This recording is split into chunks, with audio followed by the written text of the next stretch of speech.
Hello friends, today we are going to discuss basic illumination model.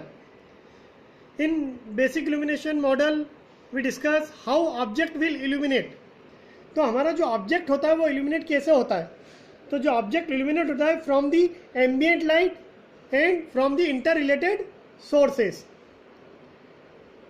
Okay, और इसमें ही हम पढ़ेंगे आगे कि इंपॉर्टेंट कंपोनेंट कौन कौन से इल्यूमिनेशन मॉडल के. Ambient light, diffuse reflection, specular reflection, और ऑब्जेक्ट की जो को इल्यूमिनेट करने के लिए जो फॉलोइंग प्रॉपर्टीज हैं. Intensity of ambient light, type of object surface and surface colour.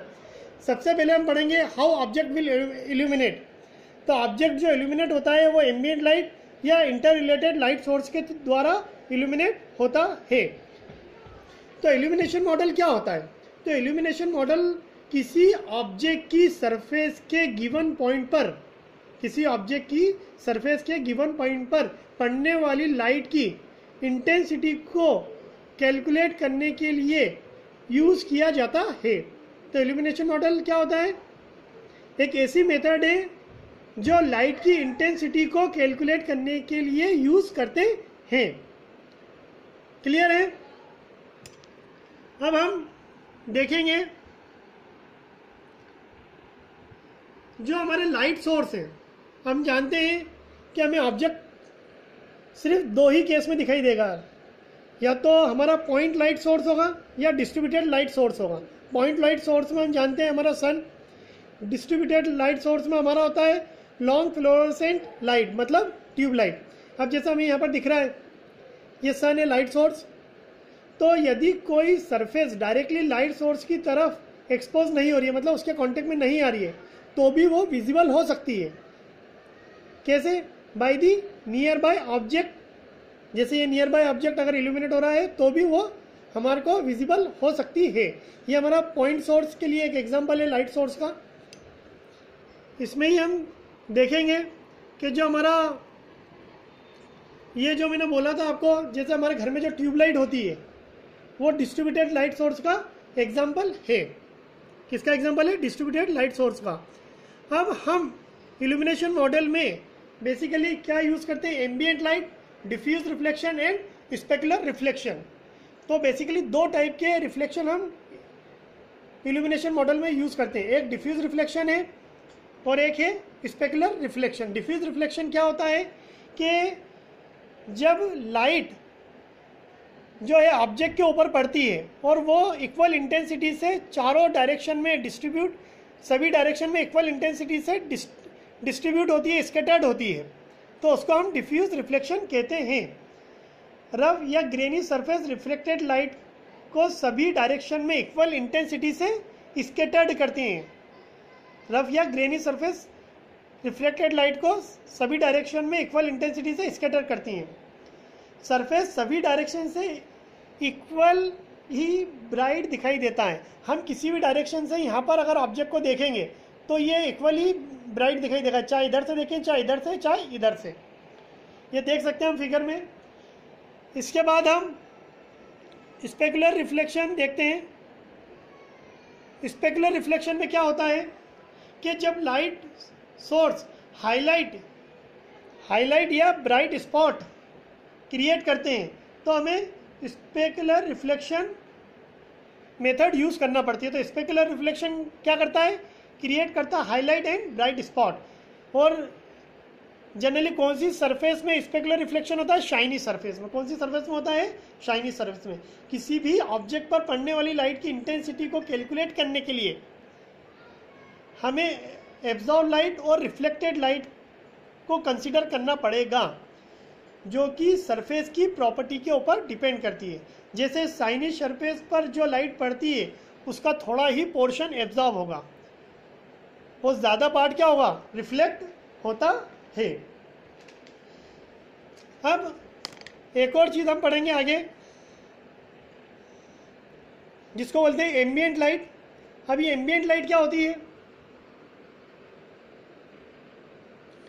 Ambient light basically कि यदि हमारे पास कोई लाइट सोर्स नहीं है, यदि हमारे पास कोई लाइट सोर्स नहीं है और जो ऑब्जेक्ट लाइट पर और जो ऑब्जेक्ट पर लाइट आ रही है वो सरफेस से रिफ्लेक्ट होकर आ रही है, मतलब डायरेक्टली सरफेस पर नहीं आ रही है, उसे हम एम्बिएंट लाइट कहते हैं। ये यूनिफॉर्म लाइट होती है। इसका मतलब है ऑब्जेक्ट के ऊपर डायरेक्टली लाइट नहीं आ रही है। इसका मतलब है combination of light reflection from various surface uniform illumination produce करता है, जिसको हम एम्बिएंट लाइट या बैकग्राउंड लाइट भी कहते हैं, जिसको हम एम्बिएंट लाइट या बैकग्राउंड लाइट भी कहते हैं। अब मैं आपको ये बताना चाहूँगा, ये जो डिफ्यूज रिफ्लेक्शन है इसको हम कैसे, जो intensity of light after diffuse reflection when we use ambient light, जब हम एम्बिएंट लाइट का यूज़ करते हैं तो डिफ्यूज रिफ्लेक्शन कैसे कैलकुलेट करते हैं, ये मैं आपको बताना चाहूँगा। तो हमें इतना ध्यान रखना है कि ये जो हमारी इक्वेशन है ये क्या बता रही है, diffuse reflection intensity after diffuse reflection in the ambient light. ये एम्बिएंट लाइट की इंटेंसिटी आफ्टर डिफ्यूज रिफ्लेक्शन क्या होती है, is equal to K D into I A. K D क्या है, ये हमारा डिफ्यूज रिफ्लेक्शन कोफिशिएंट या डिफ्यूज रिफ्लेक्टिविटी। इसको हम फंक्शन ऑफ सरफेस कलर भी कहते हैं और ये कांस्टेंट होता है। ये क्या होता है, कांस्टेंट होता है। ये जो के डी की वैल्यू होती है 0 के से 1 के बीच में लाई करती है। किसके बीच में आती है, 0 से लेके 1 के बीच में लाई करती है। यदि के डी इज इक्वल टू 1 है, मतलब हमारी जो सरफेस है वो हाईली रिफ्लेक्टेड सरफेस है जो कि ब्राइट स्पॉट प्रोड्यूस करती है फॉर दैट इंसिडेंट लाइट। और अगर के डी की वैल्यू अगर हमारी 0 है, इसका मतलब है हमारी जो मैक्सिमम लाइट है वो एब्जॉर्ब हो रही है। क्या हो रही है, हमारी मैक्सिमम लाइट एब्जॉर्ब हो रही है।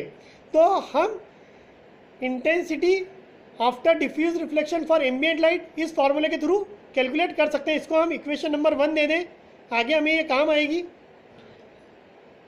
अब आगे हम देखेंगे जब सरफेस के ऊपर डायरेक्ट लाइट पड़ती है तो हम कैसे कैलकुलेट करते हैं। तो अभी मैं ये बताने जाऊंगा कि सर क्या होता है, कई बार आइडियल डिफ्यूज रिफ्लेक्टर क्या होता है। मेरा एक क्वेश्चन है, आइडियल डिफ्यूज रिफ्लेक्टर क्या होता है। तो आप यहाँ देखेंगे कि जब कोई सरफेस के ऊपर, क्या बोला है मैंने, जब कोई सरफेस के ऊपर that we assume that diffuse reflection from the surface are scared with equal intensity। क्या होता है, इक्वल इंटेंसिटी से सभी डायरेक्शन में लाइट स्कैटर्ड होती है। जब सरफेस के ऊपर सभी डायरेक्शन में लाइट इक्वल इंटेंसिटी से स्कैटर्ड होती है तो उसको हम आइडियल डिफ्यूज रिफ्लेक्टर कहते हैं, और also called Lambertian reflector. Ideal diffuse reflector को हम क्या बोलते हैं, लैम्बर्शियन रिफ्लेक्टर। क्या बोलते हैं, लैम्बर्शियन रिफ्लेक्टर। अब हमने एक इक्वेशन तो निकाल ली है एम्बिएंट लाइट के लिए। अब हम जो दूसरी इक्वेशन है वो हम निकाल सकते हैं। दूसरी इक्वेशन किसके लिए निकालेंगे हम, फॉर ए पॉइंट सोर्स। हम intensity of light source after diffuse reflection. अब हम यहाँ पर देखेंगे कि जो लाइट सरफेस के ऊपर जब डायरेक्ट पड़ती है, जब लाइट सरफेस के ऊपर डायरेक्ट पड़ती है तो वो कोई ना कोई एंगल बनाती है। वो एंगल हमारा क्या होता है, जनरली थीटा होता है। वो एंगल हमारा क्या होगा, थीटा होगा। तो इंटेंसिटी जब किसी पॉइंट, जब इंटेंसिटी हमारे सरफेस के किसी पॉइंट पर लाइट पड़ती है तो एक एंगल बनाएगी, और अगर वो परपेंडिकुलर है मतलब 90 डिग्री का एंगल बनाती है, इसका मतलब वहाँ हमारी लाइट की इंटेंसिटी मिनिमम होगी।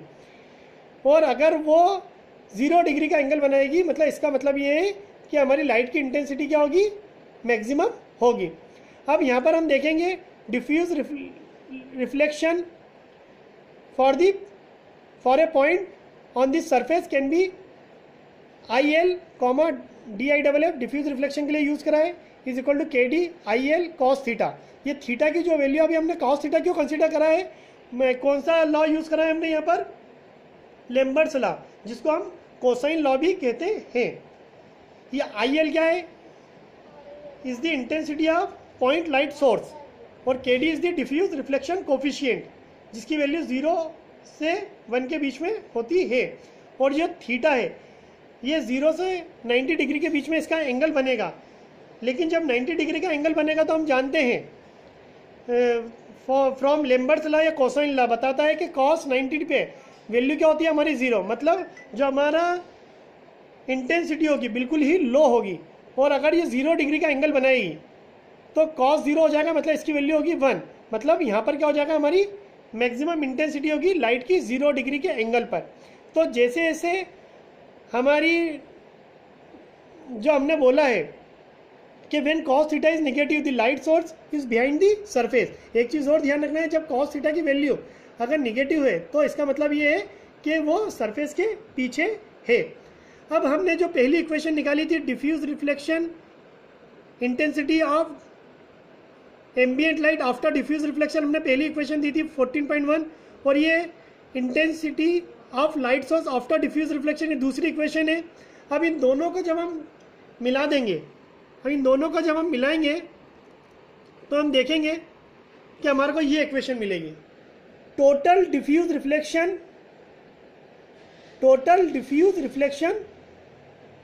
ऑफ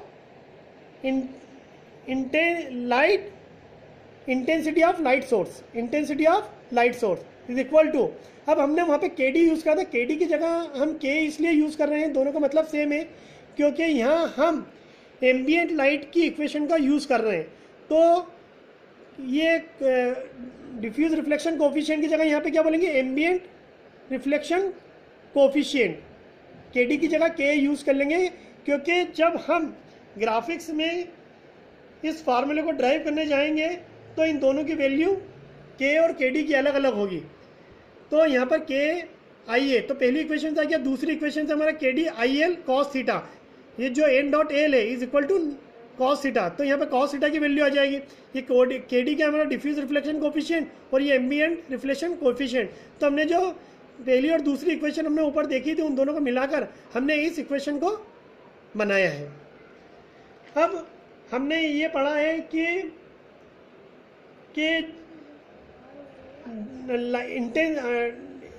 आफ्टर डिफ्यूज रिफ्लेक्शन तो लाइट इंटेंसिटी ऑफ लाइट क्या होगी। इसके बाद हम नेक्स्ट लेक्चर में सरफेस रेंडरिंग एल्गोरिथम पढ़ेंगे। Thank you.